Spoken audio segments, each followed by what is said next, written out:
Welcome, everybody, to the International College of Integrative Medicine podcast, translating science into clinical practice since 1983. I'm your host, Luke W. Russell, and today I have with me Dr. Charles C. Adams of Georgia. Dr. Adams, thank you for taking some time to chat with me. Glad to be here. Thank you, sir. And could you tell us a little bit about your practice? Well, I'm a traditionally trained medical doctor from the University of Tennessee, and my practice is just over the line from Chattanooga in the state of Georgia, and I have an integrative internal medicine practice. And so, thinking back over the last, it could be this last several months, the last couple of years, what would you say has been new in your practice? Oh my goodness. It's been wonderful to have using ozone therapies as a new way to help folks. We have a new form of microcurrent neurofeedback known as ICIM that is just marvelous for traumatic brain injury, PTSD, hyperbaric oxygen, and not to mention just the various IV therapies we use to help people. And what new knowledge have you uncovered in the, the last 12 months?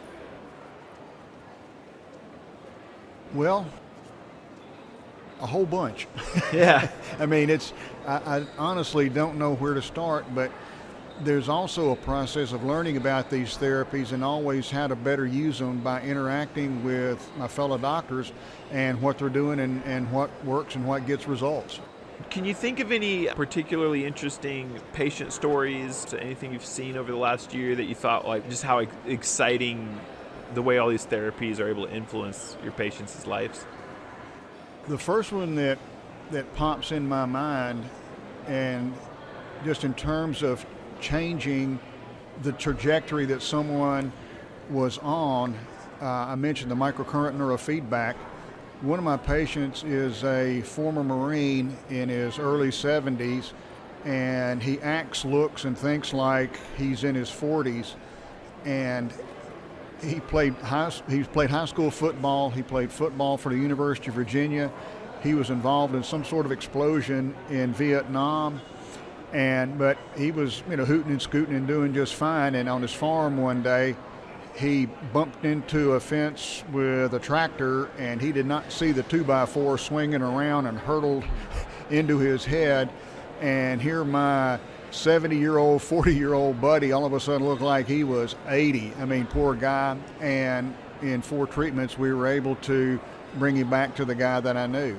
Wow. And by the same token, I had 2 10th grade boys, 1 concussion too many, and the same thing happened to both of them. They went from A student to F student. Wow. And I mean, they couldn't think, they couldn't do anything, and that automatically put someone on a very negative path. Yeah. And after just 3 treatments, both of them responded, and they're back to normal and wow. rocking and rolling. And so that's a mind blower. Yeah. But my other therapies will do similar things, and those are just the ones that popped up. Yeah.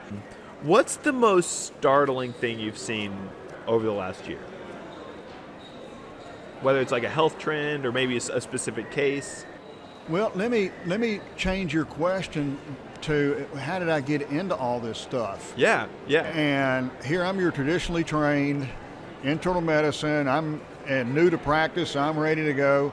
And 2 gentlemen, totally independent of each other, about 3 months separated, they each came in with the identical story of, hey, my feet were swelling, I was taking water pills, I was on beta blockers, I couldn't walk across the floor, 10 feet without taking nitroglycerin, and they wanted to do a bypass on me. And I refused the bypass and went and did chelation therapy. And I'm sitting here looking at them, and because at that time I knew chelation was nothing but pure quackery. And here these guys are sitting there, and both of them, no medicines, no swollen feet. I mean, they look healthy, and I'm like, wait a minute, I got to learn a little bit more about this because this isn't adding up. And so that kind of started it way back when. So. Wow, that is incredible. I'll be back in a moment with more from Dr. Adams. First, let's hear from our Executive Director, Wendy Chappell. Hello, this is Wendy. If you are an ICIM member, I want to be sure you are getting the most from your membership. we have a great page on our website, www.icimed.com, where we highlight members' blogs. This is a really good way to check on the many projects and practice focal points of your colleagues. And we want to make sure that your blog is up there too. On our website, we have great opportunities for you to get some marketing advice from Luke and ICIM's own in-house team of social media and multimedia experts. We offer legal advice from our general counsel, John Richardson, and tons of emotional support when you need it. Both marketing and legal help are listed on our website under the button Member Resources. New membership benefit that you can find there is that in that same section of our website, you can now listen to past lectures for free. Now, back to the interview with Dr. Adams. My question is, are you a better doctor today than you were 5, 10, 15 years ago, and how so?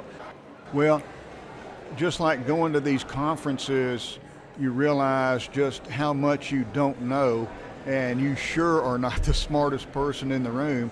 But one of the best things that someone said to me one time is, what's really important is what you learn after you know it all. You know, and it's that simple, because I've got many colleagues that, by golly, they know it all.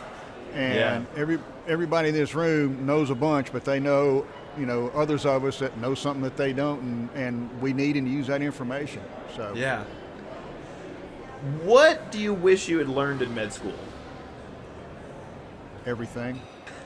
No, I mean, and I was talking with someone about this last night, and that is that, we do a lot of integrative things, and I do a lot of integrative things in my practice, but it all, by golly, has got to be based in the fundamentals, the things that we learned in medical school. You've got to cover the fundamental bases before you start going off onto other things and new and different ways to treat different problems. But you've always got to keep your antenna up, and that, I know what this is. Well, you know what it might be, but it still might be something else, and, just always learning. Yeah. For people who aren't really, whether the patients listening or doctors listening, who aren't really too familiar with the concierge model, can you talk a little bit about that? Because I know that's been something more in recent years that you have transitioned to. I will try to stay off of a soapbox here, but in 2015 I transitioned from being your typical third-party involved physician taking all the different third-party insurances, Medicare and everybody else, and said, wait a minute, this isn't a good place to be. It's not in the best interest of my patients.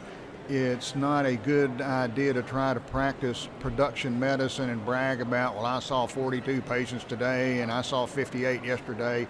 That's not, in my opinion, good medicine. It's just sitting there writing a prescription every 7.5 minutes is not really doing the patient a favor in terms of trying to figure out what's going on, what do they need, what's really the basis of their problem.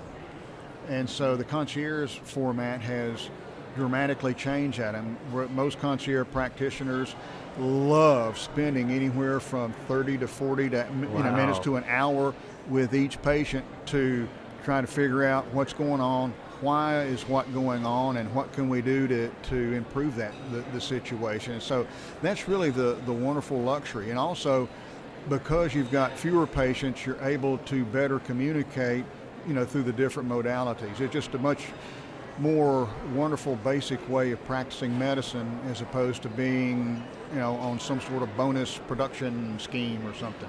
Yeah. Okay, so thinking, how you've kind of been transitioning away from the traditional health model in terms of your office functions, if that's an accurate way of stating it, is when you look out at the healthcare landscape and see how there's organizations like the ICIM and lots more others that are out there advancing all these integrative and non-conventional approaches, while there's other forces out there working in the other direction. When you look out at the healthcare landscape, do you have hope? Yes, I do, but unfortunately, we're in for a big fight, and we're fighting right now because there are a lot of folks that are much more interested in getting into our patient's pocketbook than seeing the patient get well. And we physicians are not politically trained as a profession and don't really understand how to cope with and how to meet these opposing forces head on, unfortunately. But we're slowly learning, hopefully. Yeah. Yeah. Well, do you have any other thoughts you'd like to share, thinking about just all the integrative approach and everything you've been up to? Well, if this is permissible, I would like to make a plug for an organization that's nonprofit. It's the Alliance for Natural Health. I'm not on their payroll. There's no funding on this, but this is one of the easiest and best ways to get your voice heard at the state and national level for your, to your senators and your representatives. They put out at least weekly newsletters about different issues that have come up. They are always interesting. They are always informative. And some things you go, well, that doesn't really melt my butter. Another thing just make you mad as a wet hen. But they make it easy for all of us, doctors and patients, to send them an email. Hey, I'm watching you. I know what you're up to, and this isn't good, or please consider this. And it's one way that we all can, try to at least make things heard. So that's one thing anh-usa.org, Alliance for Natural Health, and it's anh-usa.org. It's a big voice, and I encourage everyone to, and it's free, to participate. So, Awesome. Thank you so much, Dr. Adams, for joining me today. Luke, thank you, sir. Appreciate it. Thank you.